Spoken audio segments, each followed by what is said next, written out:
Hard. Hold. Up. Base.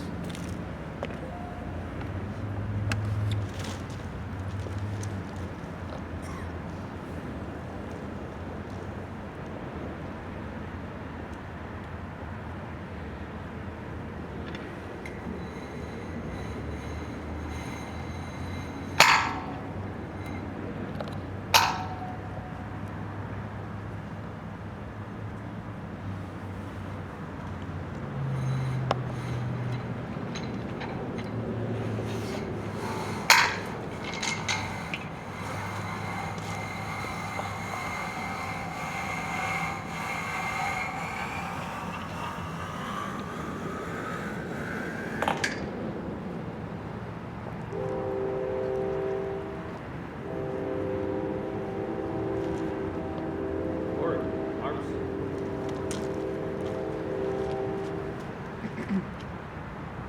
Freeze. Arms. Forward. Arms. Up. Base. Forward. Arms.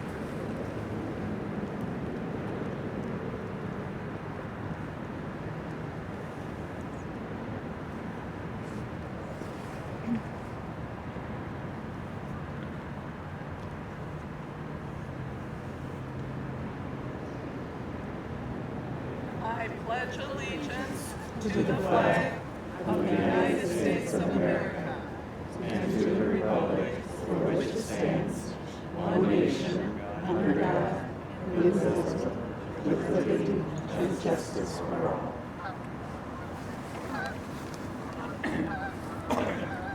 What a beautiful way to start our gathering this morning. Doesn't it look great? No wind, which is nice for us, but I'm sure we'll see it flying. Breezes to come. For several years now, we have met on the morning of Veterans Day around the flagpole here in Visiting Nurse.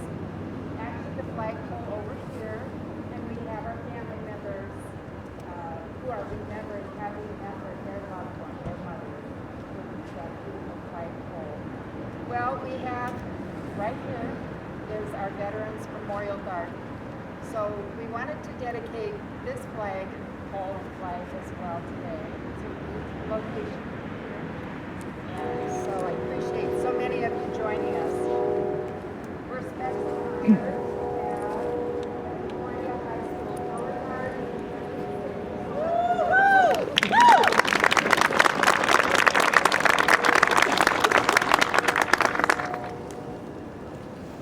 And thank you to Ann Blue and the We Honor Veterans Committee for planning this gathering this morning.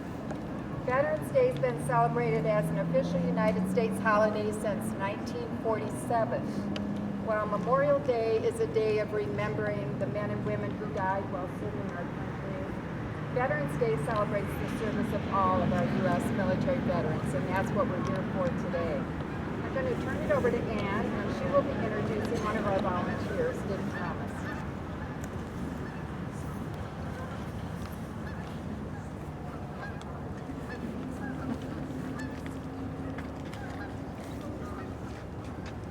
I have the honor of introducing Dick Thomas to all of you, a relatively new volunteer.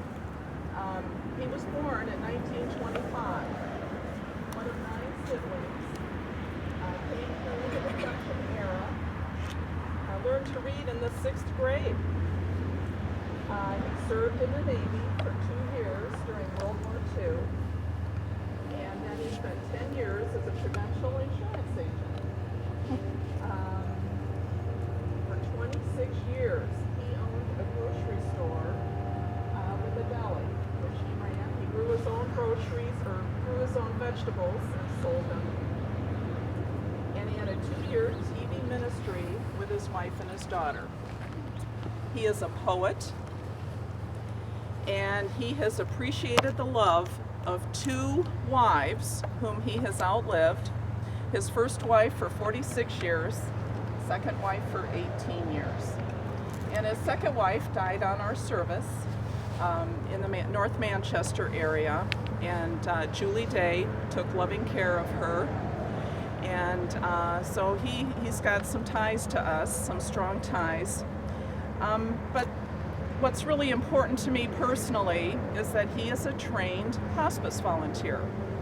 About a year ago, he took hospice training, and he has, with time, he has found his niche, and he is part of this We Honor Veterans program, and he is taking assignments of our patients that are veterans.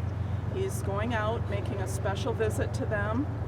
He's doing a beautiful presentation of a certificate, a lapel pin, and a blanket that's in the image of the American flag. Probably most of you know about this. But Dick has really enjoyed this.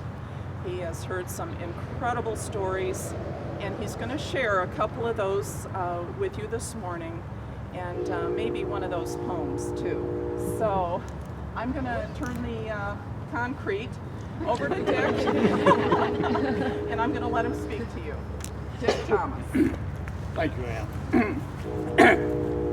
I was thinking of wonderful stories, and if I ever wrote a book, it would be Gems from Rough Stones. That would be from some of the, maybe if I step back farther, you'll enjoy it.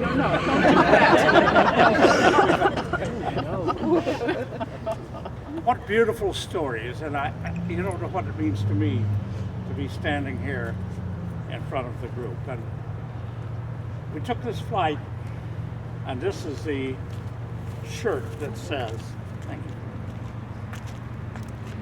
you. We wore this when we went to DC in October 2 years ago. It's the honor flight. And on the back of it, it says, if you can read this, thank a teacher. And over here it says, if you can read this in English, thank a veteran. We're very privileged, and we're very happy to be. And this is the poem that I'd written and had given on the flight as we went to Washington, D.C. from Fort Wayne. It's about our service. Today we're gathered to welcome you and give tribute for what you went through.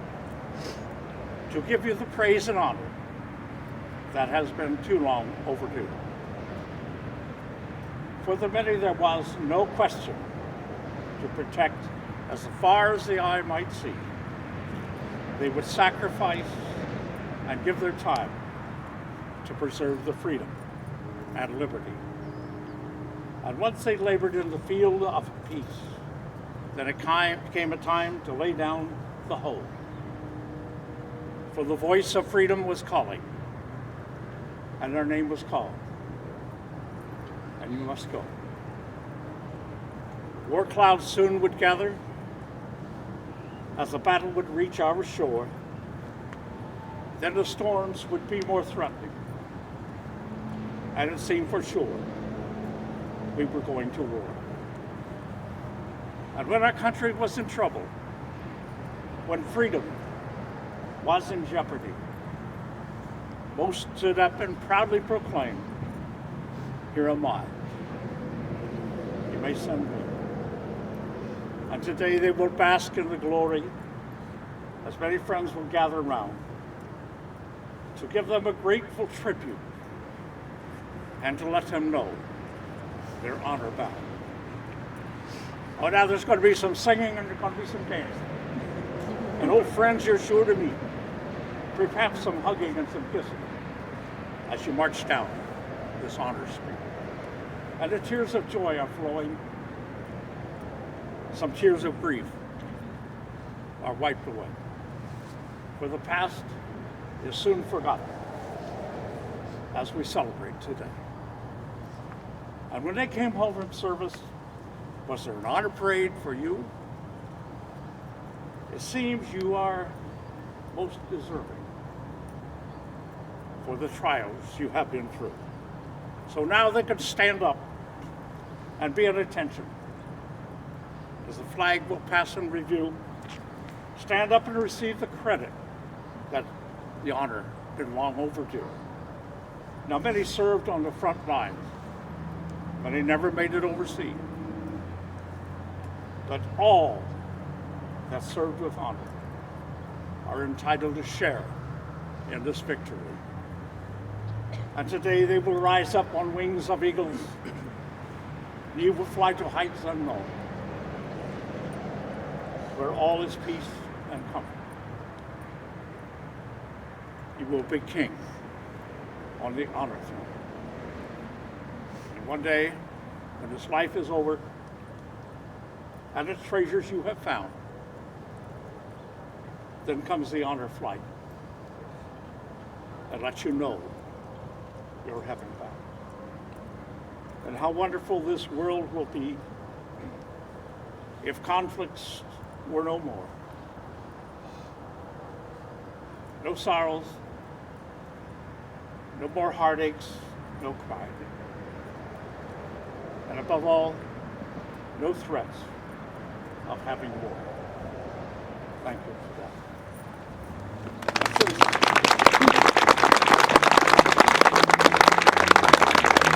I have represented my blue and white suspenders, and also underneath the hospice uniform. What a wonderful thing it is. You folks will never know how touching it is, as I've gone through many things in life, to be able to sit and hold a hand of a person in front of me, a veteran, or a part of humanity God has created. What a blessing.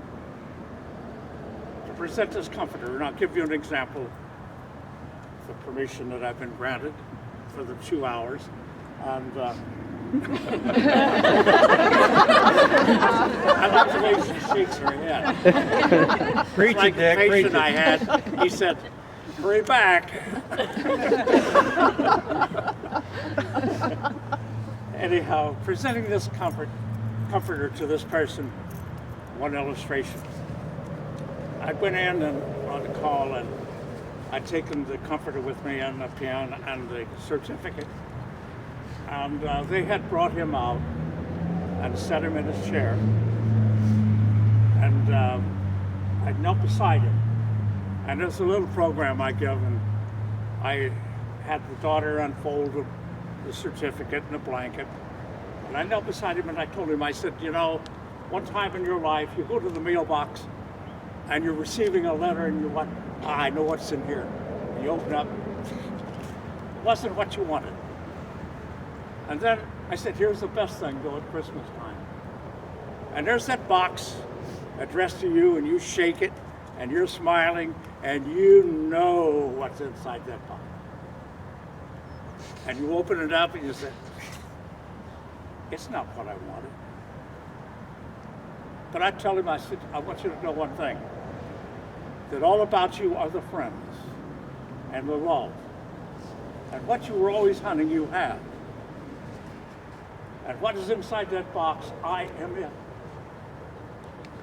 And I hold his hand and I say, I am your friend. And don't you ever forget it. I am your friend. And you call him if you need me. And afterwards, the daughter told me in the kitchen, she said, you know, that's the first time he's spoken for 3 weeks. And we had sat and talked about the wonderful things in his life.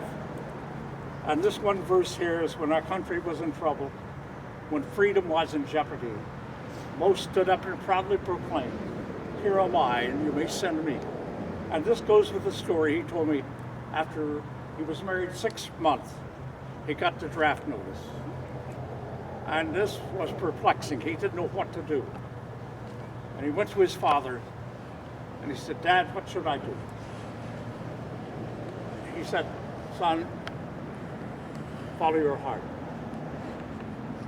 And I've lived under the same thing in my life and tragedies. No regrets. I do, no regrets. If I think about it, should I or shouldn't I? No regrets. This man had no regrets. He was brought into the hospice home a couple days after I'd been there, and I was going to make fudge and let the girls have a relief, get away. But he got worse, and so he was brought into the hospice home on Saturday. Sunday morning I went to service in Sharon School Church, and I got home and I said, should I or should I not go to see him? And I thought, no regrets, and so I did. And I came, and here I walked into the room, and three of his lovely daughters in their 50s, one taking a little sponge and wetting the father's lips. And the father was laying there. The other daughter was texting on her book. Above all, the father was in peace. He was not hurting. And the other daughter, when I came in, she said, well, did you bring the cream to make the fudge wet? And I said, no, I've done you one better. I brought you the fudge. And she ripped that box open and she was sitting there eating my fudge. And I looked around at the daughter taking care of her father, the other one resting. They were in comfort of the situation at the time. And I looked around and I thought, everything's prepared. Everything's in readiness. And I left quietly. 4 hours later, one of the daughters called me and said he had passed away. Folks, it don't get no better than this. Except one other thing, and then I'll close. And that was a situation similar to that. And I was there and I presented the flag, and there were tears this time. There was about 8 girls, daughters and grandchildren. And after they got done, she said, well, you know we can't give you any gift, but would it be all right to give you some hugs? And I said, I don't know, but I'll stand here like this. Later on, I wrote to Mrs. Blue, and I said, you know, I don't know whether it's acceptable to receive hugs or not, but I will let you know. If it's not, I'll return them. Thank you.